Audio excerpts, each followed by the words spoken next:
Hey guys, Trevor Perez here with Eric and Daniel, Knott Scary Farm, here to talk about their new maze, Waxworks. So tell me guys, what is it exactly that guests are going to be walking themselves into? Well, it's an abandoned waxworks, and it's basically like a wax museum that's been burnt down, and it's occupied by this really creepy character by the name of the Curator. Okay. He has a pretty extensive backstory.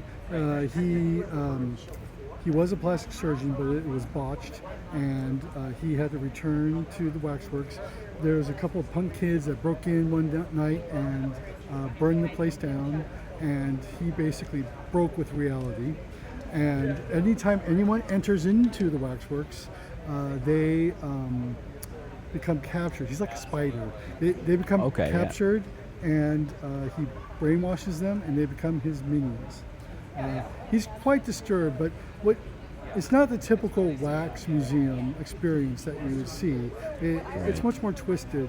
He envisions himself as an artist. So what he does is he shoves the wax museum figures out of the way, and he creates these kind of living sculptures of grotesque wax, flesh, and real-life people.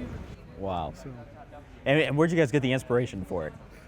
as a kid, I used to love watching old horror films, and I even remember Elvira had this special where you wear these 3D glasses, and it was House of Wax. Yes, I was going to say, I'm a huge horror fan, so when I saw that on the screen, your guys' preview, I was like, House of Wax.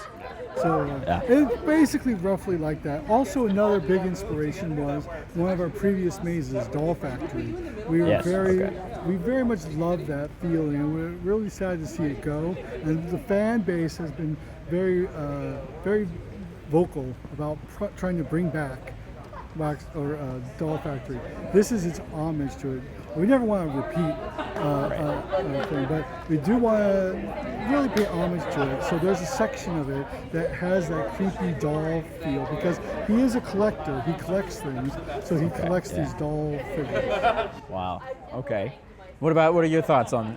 Well, you know, Daniel's actually been designing this maze for a couple of years. We wanted to actually premiere it last season, and we just had to wait for the right location to open up. And when one of our mazes retired, we wanted to move forward with Waxworks. And you know, a little, you know, behind the scenes, Daniel actually had to redesign it 3 different times because we put it in 3 different venues at one point. But he's a trooper and designed it each time. So we're really it got proud better of and better, actually. So it was actually kind of an interesting experience to design it and then redesign it, because every iteration became much better. Right. Kind of like with anything, like writing and stuff. Like the more you go back, and it gets better and better. That's awesome. And where exactly in the park is this going to be located?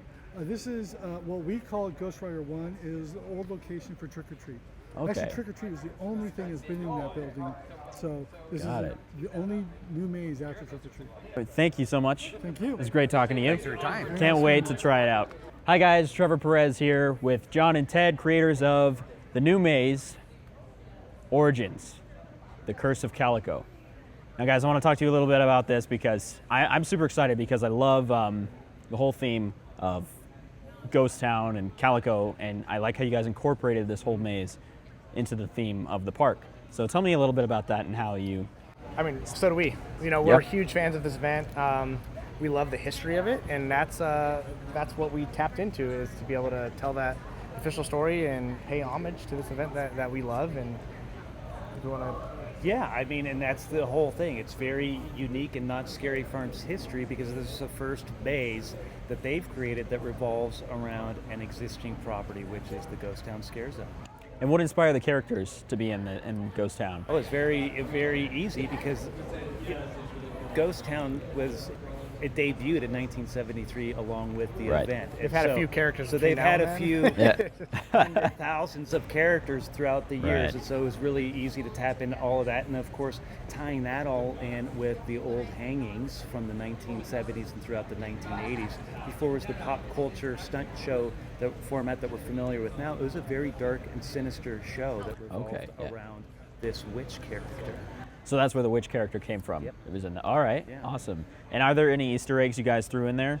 Absolutely. It's filled with a lot of them. subtle nods to Not Scary Farm's past.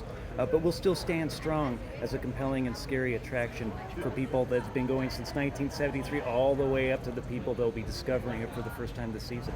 Awesome. And where in the park is this located? In the heart of Ghost Town. That's what's really interesting is our experience is starting in Boot Hill Cemetery. So that's the queue. We're queuing throughout that area, and we're using a lot of different multimedia to really set the tone of what you're about to experience. Wow. Is that Ghost Rider area, or is that farther? It's up by the train tracks up here. By the train tracks, okay. Right. Boot Hill. By Boot Hill Cemetery. And what's really neat is because it's in the heart of Ghost Town, when you leave and you just got this whole story of how Ghost Town came to be, you're entering out into Ghost Town now.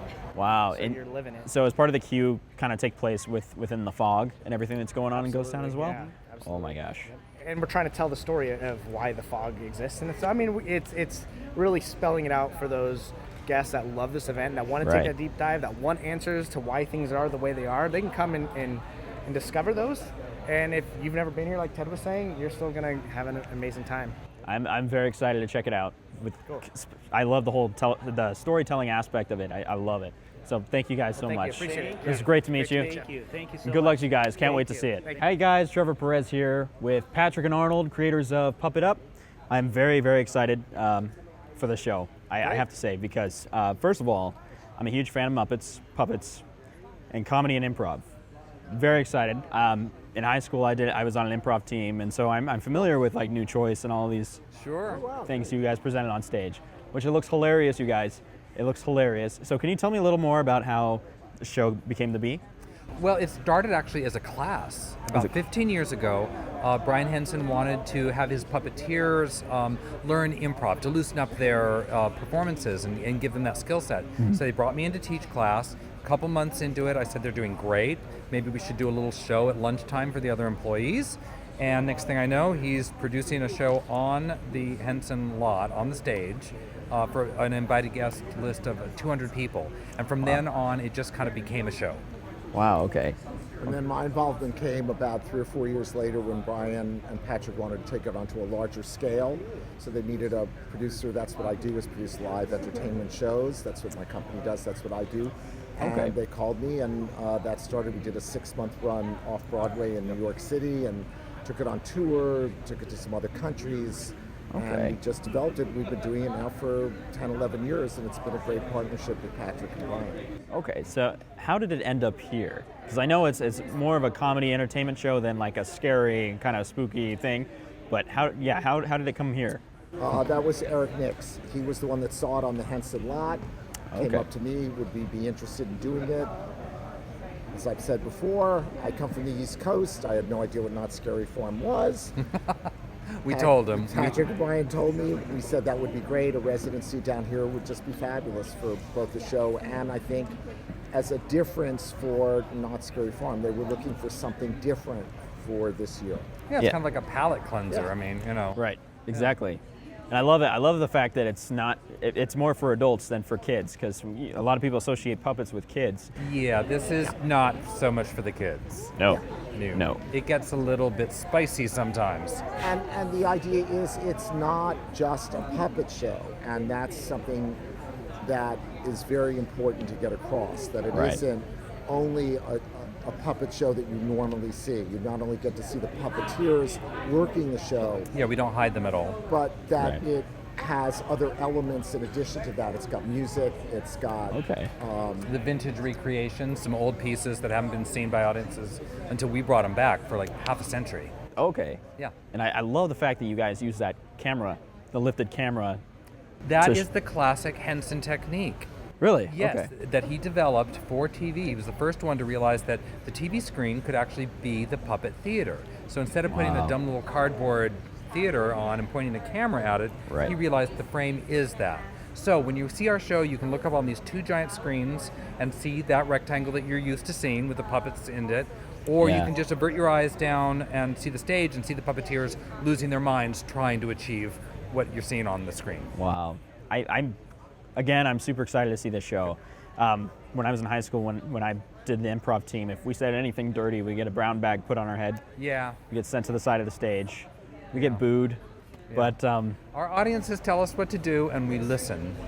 I love that. I love it. I mean, even the test you guys did today was just hilarious. We were dying in our seats over there. Good. That's the point. Yeah. And so that you know the difference that you will see when you come to the show, the screens are on stage, so you don't have that split focus of the screen all the way out there. Oh, so they'd be like here. Yes. Right up here, yes. Right Wow. up here, so Okay. you're able to actually look at the puppeteers Both at and the look same at the time. screen Wow. basically at the same time. Oh, that's cool.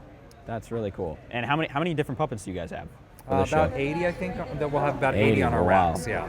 Wow.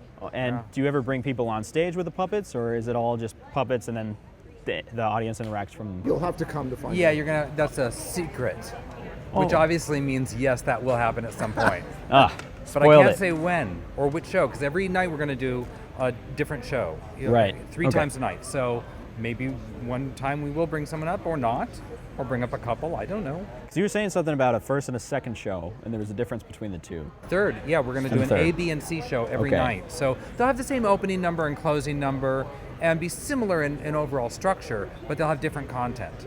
Okay. Okay, so one might have one vintage recreation in it, and the next show has a different vintage recreation. One may have this song improv in it, but then the next one has that song improv in it. I already know. Like, this is like the first thing I'm going to come to when I come to the park. Are you going to be one of the creepy people that's here all the time and like stalking us?